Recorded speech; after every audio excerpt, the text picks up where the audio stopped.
May nag-comment doon na, "Oy, bakit Vincent, vlog ka ng vlog dyan? Wala ka raw karapatan na i-vlog si Rachel." Yun na nga eh. Alam mo po, dapat talaga inaraw-araw ko yun. Dahil scout ko yun. Kung marunong ka po mag-search kung sino naka-scout kay Rachel, dapat inalam mo po muna. Dahil kung inaraw-araw ko si Rachel, baka hindi ganito po ang bahay ko, hindi ganito ang sitwasyon ko. Kaya sana, bago po tayo mag-comment ng mga negatibo, mag-isip po na po tayo guys. Dahil hindi nyo po alam kung anong pakiramdam yung kinokomentan nyo, kung nakakasama na kayo, bagkus talaga nakasama na yung comment. Maling-mali po yun. Hindi ka na nakatulong. Alam mo po, mas masakit talaga ang salita. Di baling suntukin kayo kaysa sa salita. Yung salita kasi habang buhay mong dadalhin.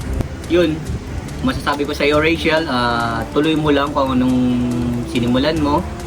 Gaya ng sinasabi sa ni Kuya Vincent, kaya mo yung mga taong negatibo, lagi kang mag-focus sa mga taong positibo na nasa paligid mo, na nagpapakita ng pagmamahal para sa iyo, na hindi ka hihilahin pababa, inihila ka pataas.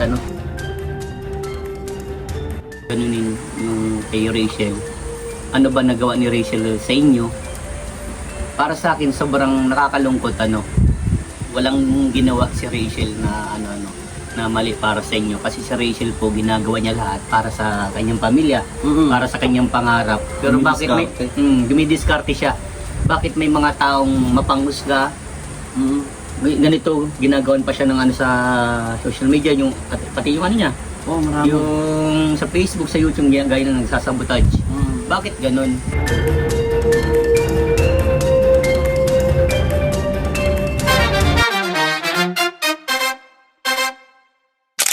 Mga kalingap, mapagpalang araw po sa ating lahat. So, katapos lang namin mag-vlog ni Vincent Calyada mga kalingap. Po, guys. Subscribe nyo din po ang kanyang YouTube channel. So, Si BG Skin. yan, tignan nyo po. Yan. Kaputi ko, guys. Hindi po kami galing sa umahanan. Again, nagpunta po tayo kay DJ Franz. So, panoorin nyo po sa video o sa channel po ni Vincent Calyada mga kalingap. So, dito muna tayo at tatanungin natin si Vincent Calyada mga kalingap maya-maya. Yes, hello po mga kalingap, at syempre continuous ng ating video kanina habang tayo ay nagme-merienda. Galing po kasi kami sa isang kasamaan po namin sa ating kalingap. So panoorin niyo po yon sa channel ni Vincent Calyada po, yung story po na yon. At syempre dito naman po ay nandito kami sa kubo-kubo po ni Vincent Calyada. So mamaya papakita natin tong kubo niya, no? So dito po yan sa may parte nga Talisay, malapit din po kala Rachel. So habang kami ay Nagme-merienda. nagkakape, pinamerienda tayo ni Vincent bro. May mga biscuit Yeah, pa. mga kalingap. At syempre, ang reason kung bakit tayo napapunta dito at na-interview natin si Vincent, actually dapat last week pa. No, dahil sa nag-viral din na interview niya kay Rachel. No, pa-subscribe din po sa channel po ni Rachel Morales. And sa Rachel community, shoutout po sa inyong lahat. Shoutout po. So, ngayon po ay interview natin si si Vincent, no? Patungkol po sa nababalita, no, sa upload po ni Sir Boroloy's Thinking na sabotahe, no? So, ito kasi yun, bro. Base doon sa upload ni Sir Boroloy's Thinking, na isa sa posibleng dahilan kung bakit bumaba. Una sa Facebook po, from 788,000, ngayon is nasa 766,000 followers kung hindi ako nagkakamali si Rachel ngayon. So malaki yung ibinaba. No? Maging sa YouTube na bumaba din yung views, nakita naman natin tol. Nagbaba talaga yung views ni Rachel po. So dito pumapasok yung parang issue na parang may sumasabotahe o nakikialam sa YouTube at Facebook account ni Rachel Morales. Ano masasabi mo doon, tol? So, ang masasabi ko doon, bakit nila kailangan ganunin yung kay Rachel? Ano ba nagawa ni Rachel sa inyo? Para sa akin, sobrang nakakalungkot. Walang ginawa si Rachel na na mali para sa inyo. Kasi si Rachel po, ginagawa niya lahat para sa kanyang pamilya, para sa kanyang pangarap. Pero bakit may dumidiskarte siya? bakit may mga taong mapanghusga, Mm. ganito, ginagawan pa siya ng ano sa social media, yung, pati yung ano niya, Oh, marami. yung sa Facebook, sa YouTube, gaya ng nagsasabotage. Mm. Bakit ganun? Ano po bang ginawa sa inyo? May nagawa po ba sa inyo yung bata, yung dalaga natin na si Rachel? Sana, ano po, na mahalin natin si Rachel kasi talagang nagdidiskarte yung dalaga natin na ano, na mag-earn ng money para sa kanyang pangarap, para sa kanyang mga kapatid, pamilya niya. Mga kapatid na nag-aaral. Yes. Siya yung nag-ano. At parang siya na yung ano, yung tumatayo ng ano, yung nanay doon. Kasi si tatay, alam naman natin, hindi din siya nakakatrabaho kasi nga dahil sa nakakandang. Pero tol, itatanong ko lang kasi tayo wala naman tayong masyadong alam dyan sa mga pasikot-sikot or settings sa YouTube or Facebook. Pero minsan nakaka-search ka ba or mga ganyan na possible ba kaya na pwedeng masabotage or mapasok ang account sa Facebook at YouTube sa para maging ang resulta ay bumaba? Para sa akin, may nangyayaring ganyan. Depende kung ang ano, siguradad ng yung account sa Facebook at YouTube ay medyo mababa. Kasi kailangan dapat yan, bago nila mapasok yung ganong account mo, ano yan, mayroon na alert sa iyo, yung parang na security alert ba na, oy, ganito may nagpapasok sa ganitong account mo, sa ganitong lugar, may na ganun ba, may na message. Kumbaga tol, parang unsecured yung account. Oo, kailangan dapat secured na secured. Natatandaan ko po kasi mga kalingap no, sa racial community, mga kalangga, shoutout po. That time, tandaan ko noon na parang nagkameron din ng problema nung si Rachel sa dating yung Facebook account o baka itong Facebook account na nagamit yung may 700,000 plus followers na parang na-hack dati, tapos may pinatulungan si Rachel na para maibalik yon ganon. So di man po sa pag-aano, pero pwedeng possible mangyari yung gano'n sa mga pinapaayos natin ang account natin, ganyan, may konting data na nakukuha and then nabubuksan pa rin. Parang gano'n ba? Merong ganun pangyayari. Kaso meron din akong ano yan. Kasi dati sa akin, parang yung pakakalayout ng Facebook ko ay hindi okay. Pero kilala ko naman yung pinapasok ko. Ninong ko yun. Nare-remove mo yun. Kasi pwede kang ano, mag-add doon ng ano, parang nagmamanage yung ano mo, yung Facebook page. Parang yung admin. Oo, parang magiging admin yun. Yun ang magmamanage yung ano mo, yung account mo. Baka mayroon siyang naipasok doon, kung gano'n, tapos hindi niya na-remove, kasi tiwala, gano'n. Depende pero wala akong binibili ngayon kasi hindi ko naman alam talaga. Oo, saka hindi pa rin naman natin alam kung kung totoo nga ba talaga na meron pong na nagsasabotahe sa account po ni Rachel. Pero about naman po dun sa pagbaba ng revenue, mga kalingap, no, actually lahat naman ng mga vloggers, maging kami po ni Vincent, ramdam talaga namin no, sa views, yung pagbaba ng kita sa YouTube, no? Meron tayong tinatawag na RPM and CPM, no? So, ganun. Mababa. Ano, at yung iba din siguro yung mga hindi tinatapos yung video. Ini-skip lang. So, kaya po yung reason bumababa din yung kita ni Rachel dahil mababa po yung RPM and CPM dahil po sa mga pag-i-skip po natin. Hindi lang po skip ads, kundi yung video. Alam mo yung tipong ay nabuburingan ako, ipapass forward ko. Parang ganon. Hindi nila tinatapos yung video. Oo. Kaya yun po yun, hindi lang po about kay Rachel to, kundi para din po sa aming sa lahat. Sa lahat ng vlogger. Mahalaga po no kung di ba ito sa pilitan, kung ano, malaking tulong po yung panonood at suporta po ninyo. Kaya kung manonood po kayo sa mga vlogs namin na pagtulong charity, huwag niyo pong i-skip ng ads. No, tsaka actually doon talaga kami kumukuha like si Vincent, no. Mabakita nyo naman po, baba naman po ang mga business ni Vincent and then yung revenue, tulad ko po. So sa ngayon, sa revenue lang talaga tayo umaasa. Yes. Ng ipang tutulong natin, pantutulong. No. Kaya sana po ay suportahan niyo po kami. Huwag po kayo mag-skip ng ads, mga kalingap, sa aming mga vlogs, sa mga charity works lalo na. Kasi gustong-gusto talaga namin, no? Gustong-gusto ko rin po talaga na pag may scout ako, babalik at babalikan po. Nabibigyan ko na ng grocery. Pero paano ko yung magagawa kung kumbaga hindi sapat yung kita ko? So nakakalungkot din ba ito? Kaya masasabi namin po mga kalingap sa mga supporters po, pasensya, paumanin, kung hindi po namin nagagawa yung mga bagay na dati ay nagagawa namin. Kasi nga po talagang grabe, andito po kami sa panahon na ngayon na nangangapa. Talagang that time bro na nagsula ako noon. Dati okay, medyo maganda. Nakaranas ako nagkaroon ng viral. Siyempre pagtulong talaga kahit magkano nabibigay ko kasi kaya naman ng revenue nabibigay ko. Sobrang ano ko doon, sobrang happy ako kasi marami akong natutulungan, marami akong napapasaya ng tao, marami akong nababagong buhay, pamilya. Especially meron na tayong ako as a charity vlogger from Team Kalingap baga. Bro, meron na akong 14 na babae na kahit ganito nang susula ko, may nagagawa akong accomplishment. At yun ang isang gusto kong puntahan sa sunod tol. Yung ituro mo ako sa mga napabahay. Next time bro, ay tutur kita sa mga ganun. Kasi balita ko po talagang mala apartment po ito.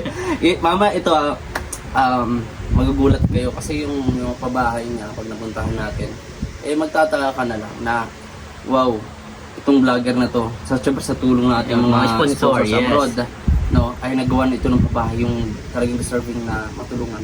Pero without knowing na yung tumutulong, wala ding sariling bahay at kubo ang tinitirhan. So, alam mo yun, doon mo mapapakita na talagang hindi siya corrupt. Yan, No? yung hindi Hindi siya talaga corrupt. parang hindi ako yung opportunista bang pag alam mo Oo. araw-araw. Hindi. Di ba? Ang sa akin talaga yung basta makatulong ako, matik. Ito po mga kalingap, papakita ko sa inyo yung kubo po ni Vincent Calyada. Siguro napakita to ni Vincent Yeah. sa vlog niya. Ito po yun, mga kalingap, nandito po kami. So itong size ng kubo nito bro, gaano kaano to? Parang lang ito bro, hanggang sa yung mga 6x4. 6x4. Maliit lang talaga kasi Maliit. isang kwarto lang talaga sa. So makikita nyo po dito mga kalingap kung gaano kasimple ang inyong idolo at pinapanood na si Vincent Calyada. Dito po siya mga kalingap. Ito yung kanyang tinitirhan, napaka simple, no? At hindi nyo masasabing nagkukurap, no? Nagkukurap. So ayan, nakita natin, ayan ito, isang kwarto. Ayan, so dito po nakatira si Vincent Calyada. No, napakasimpleng charity vlogger po, no. At ito nga yung pinagtataka ko. Syempre, 'di ba tol? Nakapagpa-viral ka. Ganyan. So bakit hindi mo kumaga uy, ano mo na 'to time to shine mo na 'to o oras mo to. Kumbaga, panahon mo to. nilubos-lubos. Oo, nilubos-lubos mo sana. Di sana tol. Kumita ka ng malaki, nakapagpatayo ka ng bahay mo para sa pamilya mo. Diba? Ganun nga that time. Ito para mas maliwanagan din mga viewers at mga supporters. That time kasi bro na na panahon na medyo malakas tayo nung nakilala, nagkaroon ng viral. Siyempre nagkasakit yung papa ko. Walang vlog yun. Kasi hindi ako ganun. Privacy ko yun, privacy ng papa ko. Ang pamilya din. Kumasisin ako ng malaki. Sino na muna talaga yung sa pamilya ko? Siyempre, that time, bababa din yung ipon mo. Oo. Pero talaga, totally bro, may ipon talaga ako noon. Pero pinantulong ko yun. Na mas marami sa akin nagsasabi na huwag mo itulong lahat. Totoo, tama yung sinasabi nila. Kasi dapat na magtira ako para sa akin. Pero anong ba, laging nasa ko. Ewan ko, iba-iba tayong iba-iba tayong opinion ba, salobin. Kasi ako bro, sabi ko sa sarili ko, bata pa ako. Marami pa akong kayang gawin. Tama. Kaya ko pang kitain kung anong nawala sa akin. Di ba? Hindi ako yung talaga yung parang nilubos-lubos na kumita ng kumita. Dahil kasi kung lulubos-lubosin ko yung panahon na yun, talagang baka meron na ako pa ng kotse, di ba, sa pagmamayabang. Oo. Gandang magarbong bahay. Swimming pool pa. May swimming pool. Oo, pwede. Sabihin na natin ganun. Pero ano nakita mo bro sa akin? Ang nakita ko is talagang, syempre, yun nga, hindi ko alam na nagkamero ka ng, kumaga may pera ka no dahil sa pag-vlog, na dapat ay uunahin mo para makapag-build ng iyong dream house. Pero, yun nga, sa di man inasa, nagkasakit ang tatay po. Inuna po niya yung tatay. So, kumusta naman yung tatay mo? As of now, okay na naman. Kasi ayoko kasi yung yung mga ganun bagay na binablog ba. Siyempre, tayo as a anak, gusto natin siyempre makita ang magulang natin habang tumatanda sila, kakatabi kita nila may upload sila mga apo. sa akin. Siyempre, mahal natin magulang natin siyempre. Pero as of now talaga, medyo gumagapang na naman. Mahirap talaga, mahirap sa ngayong panahon na. Hirap magsimula ulit, no? Oo, mahirap. Pero sabi ko nga dyan, habang may nanonood, habang may nagtitiwala, tutuloy ko pa rin yung sinimulan ko. Kasi, maraming din ito, gaya sa iyo, siguro meron na din nagbaba sa iyo, na hindi porkit ganun kataas ang subscriber mo, ganun na dapat kalaki ang ibigay mo. Oo. No? Siguro ganun yung Kasi, nung iba na. Kasi, kaya mo sa akin nagkaroon ako nagkaroon ako ng 300,000 subscriber sa YT. Sa Blue Up naman, meron akong 181 followers. Sa Blue Up, di naman ako kumikita dun eh. Bihira talagang. Siguro, ang pinakalas na kinita ko ay June 2025. Kaya ano na ngayon, 2026. Tapos di pa kalakihan yung Hindi pa. ano lang, pang garagasolina. So, ganun Tapos, po eh. sa naman, sa revenue ko naman sa sakto lang as of now. Alam niya ng kapwa ko vloggers, pero yung mga supporters natin, hindi nila alam. Siguro yung iba, kung may nanonood sa mga depende kasi po yan sa views. Totally. Hindi sa subscribers. Yan. Kaya na sa may ilan din na kumbaga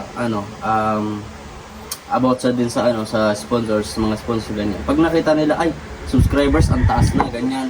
So parang ay kaya na nitong tumulong. Mas doon sila naka sa maliliit sa mga channel. Pero by the way, pwede naman tulungan talaga yung mga maliliit na channel. Oo, talaga. Kasi naranasan natin yun. Siyempre. No, kaya Pero, salamat po rin po sa mga sponsors. Yes, lagi kami dyan nagpapasalamat. Pero sana, ito yung pinakasana na mas hindi dapat tayo maging yung parang doon lang tayo nakatingin. Palawakin natin yung tingin natin. Dahil marami naman talagang mga charity vlogger na talaga yung mga tinutulungan nila. Dapat tinutulungan. Marami sa mga vlog ko bro. Talagang hanggat sa kaya lang ng aking bulsa, hanggat sa kaya ko lang magbibigay ako. Kahit nga yung pagtulong ko nga doon sa foreigner, last money ko na yun bro, di ba? Nagkausap tayo. Last money ko yun, pero sabi ko, di ba guys, sabi ko, hanggat bata pa ako, kaya ko lumita. Yes. Importante, bukal sa puso natin. At kaya mapasaya mo yun, Kaya naiyak ko eh. Kaso bro, ang problema ko doon, naubusan ng English. 15 yung baon ko, may reserva lang akong 3. Nasa 50 yun. Lampas na nila ko. So, yun lang talaga. Kasi, si Vincent Calyada, kung talaga pong nanonood kay Vincent Calyada, dyan yung makikilala ako. Kung ako ay talagang inaraw-araw ko yung binablog ko sa mga viral ko, di ba?